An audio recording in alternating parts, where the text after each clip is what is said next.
सरकार महज चंद दिनों की मेहमान है और चंद दिनों बाद इनकी उल्टी गिनती शुरू हो चुकी है और इनके विदाई का वक्त बहुत करीब है। महंगाई, बेरोजगारी बड़े मुद्दे हैं, साथ साथ युवाओं के साथ बहुत बड़ा अन्याय है। वो कोई भी परीक्षा देते हैं, अगले दिन वो निरस्त हो जाती है और फिर उसकी कोई सुनवाई नहीं होती है। सीधा ये देखिए, लाइटें तक काट दी गई हैं। यहाँ से राहुल जी का कार्यक्रम आने वाला है, वो रोड शो आने वाला है, सारी लाइटें इधर की काट दी गई, उधर की दूसरे साइड की लाइटें जल रही है। डीयू में जो है वैकेंसी आती है, वहाँ पर जो है एबीपी और आरएसएस के लोगों के नाम जाते हैं। इंटरव्यू होने से पहले आरएसएस का जो शिक्षक संघ है वो नाम जो है ऑनलाइन अपने पेज पे डाल देता है कि बधाई हो। तो आप समझिए किस तरीके की धांधली हो रही है। देख सकते हैं कैसे सड़कों के किनारे तमाम लोग राहुल गांधी का स्वागत करने के लिए खड़े हैं। कुछ लोग जो उनके स्वागत में आए हैं उनसे बातचीत करेंगे। आप थोड़ा इधर हो जाइएगा। क्या नाम हुआ आपका और लखनऊ में माहौल कैसा है? राजीव पांडे। माहौल पूरी तरह से कांग्रेसमय है, राहुलमय है और ये माहौल इस बात की गवाही खुद ब खुद दे रहा है कि यह सरकार महज चंद दिनों की मेहमान है और चंद दिनों बाद इनकी उल्टी गिनती शुरू हो चुकी है और इनके विदाई का वक्त बहुत करीब है। क्या दिक्कतें, क्या अन्याय आप लोगों के साथ यहाँ पर यूपी में हो रहा है? सबसे बड़ी बात अगर अन्याय की करिए तो महंगाई, बेरोजगारी बड़े मुद्दे हैं, साथ साथ युवाओं के साथ बहुत बड़ा अन्याय है। वो कोई भी परीक्षा देते हैं, अगले दिन वो निरस्त हो जाती है और फिर उसकी कोई सुनवाई नहीं होती है। एक सामान्य परिवार का युवा जो अपने घर से 300-400 रुपये लगा के एक फॉर्म भरता है इस उम्मीद से कि मुझे कल को एक सरकारी नौकरी मिलेगी, लेकिन वो पूरी भर्ती निरस्त हो जाती है और उसके 300-400 रुपये का कोई महत्व नहीं रह गया है। वह पूरी तरह से छला जा रहा है, लेकिन सरकार के कान में जू नहीं रेंग रहे। यहाँ पे योगी जी, मोदी जी बोलते हैं राम राज्य की स्थिति हो गई है यूपी में। यूपी में तो अब राम जी आ गए हैं ना, अब तो स्थिति बदल गई है। लोगों को नौकरियाँ मिलनी चाहिए, क्योंकि वादा करके तो यही आए थे ना कि हम रोजगार देंगे, नौकरियाँ देंगे। मिल नहीं रहा है, अन्याय हो रहा है। रामराज की जो बात कर रहे हैं तो राम गए ही कहाँ थे? राम तो हमारे रोम रोम में हैं और राम चुनाव प्रचार के साधन नहीं हैं। राम हमारी मुक्ति के साधन हैं और राम में आस्था हमारी आज से नहीं है, सदियों पुरानी है। सनातन को उन्होंने पेटेंट नहीं किया है, सनातन हम सब में है। और योगी जी का कैसा चल रहा है यहाँ पे कामकाज? योगी जी का कामकाज वही है कि डंडा मारेंगे, सारी चीज़ें हमारे बस में हैं। तानाशाही कर रहे हैं। बिल्कुल तानाशाही की ओर है। सीधा सीधा ये देखिए, लाइटें तक काट दी गई हैं। यहाँ से राहुल जी का कार्यक्रम आने वाला है, वो रोड शो आने वाला है, सारी लाइटें इधर की काट दी गई, उधर की दूसरे साइड की लाइटें जल रही है।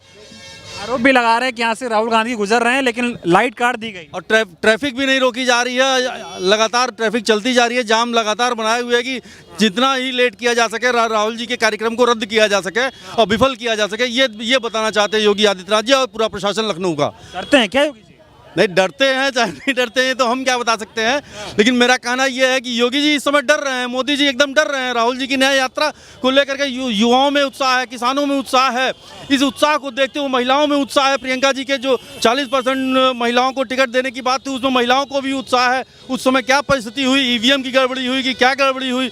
मैं चाहता हूँ कि राहुल जी इस मोदी और योगी के सरकार को नस्तनाबूद करेंगे, ये मेरा पूरा विश्वास। और अधिक से अधिक मैं युवाओं को कहूंगा कि राहुल जी के में अपनी आस्था व्यक्त करते हुए हम न्याय यात्रा जुड़ रही। राहुल जी कह रहे हैं कि युवाओं के साथ अन्याय हो रहा है, किसानों के साथ अन्याय हो रहा है, महिलाओं के साथ अन्याय हो रहा है, सभी वर्ग के साथ लगभग अन्याय हो रहा है। योगी जी जब आए थे सत्ता में, मोदी जी आए थे, बड़े बड़े वादे होते, एक भी वादे पूरे हो पाए? कुछ लाभ मिला? जब हम वादे झूठे ही करेंगे, मतलब वादा करने का उद्देश्य ये है कि मुझे पूरा करना ही नहीं है, तो पूरा होगा कहाँ से? मतलब वादे नहीं, जुमला शब्द भी बड़ा सही है। जुमलों से भी वो नीचे है, वो पूरी तरह से मीठी गोली है। योगी जी मीठी गोली सिर्फ गोली दे रहे हैं, काम नहीं कर रहे हैं। बिल्कुल नहीं। 2021 में जो असिस्टेंट प्रोफेसर की वैकेंसी आई थी, अभी तक उसका जो है कोई प्रोसेस चालू नहीं हुआ है। और उसके बाद अब कहा गया है कि जब लोकसभा का चुनाव हो जाएगा तब बोर्ड का गठन होगा, तो फिर से प्रक्रिया आरंभ होगी। तो आप ये बताइए कि जब वैकेंसी ही नहीं होगी तो मुझ जैसा इंसान जो पीएचडी कर रहा है, एक जो है मध्यम वर्ग से आता है, वो कैसे काम करेगा? पीएचडी कर रहे हैं जी। डीयू में जो है वैकेंसी आती है, 270 कॉलेज हैं वहाँ पर जो है एबीपी और आरएसएस के लोगों के नाम जाते हैं। इंटरव्यू होने से पहले जो वहाँ का जो संघ का शिक्षक संघ है, मतलब आरएसएस का जो शिक्षक संघ है, वो नाम जो है ऑनलाइन अपने पेज पे डाल देता है कि बधाई हो। तो आप समझिए किस तरीके की धांधली हो रही है और ये किस तरीके का यूटोपिया है जो मतलब एक वर्ग को मारे ही जा रहा है। आप खुद देखिए कि अगर आपके परिवार में 64,000 रुपये महीने की कमाई है तो आप पूरे मतलब 140 करोड़ लोगों में 5% में आते हैं। तो आप समझिए जो नीचे के 95% लोग हैं वो कहाँ हैं। और ये लड़ाई देखिए, ये न्याय यात्रा जो है ना, सिर्फ न्याय के लिए नहीं है। आज का भारत में विचारों की लड़ाई है। नेहरू और गांधी बनाम जो है गोडसे की लड़ाई है, सावरकर और भगत सिंह के बीच की लड़ाई है।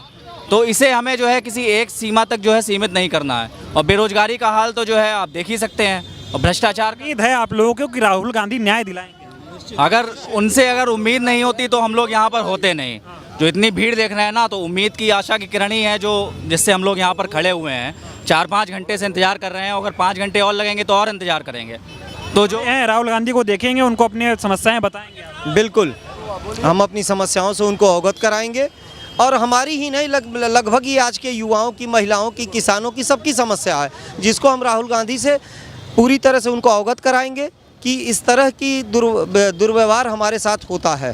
ठीक है, बहुत बहुत धन्यवाद। तो देखिए, तमाम लखनऊ के लोग हैं जो राहुल गांधी के स्वागत के लिए खड़े हैं, और उनका ये कहना है कि राहुल गांधी में उनको उम्मीद नज़र आती है, और आज के दौर में राहुल गांधी ही हैं जो इनको न्याय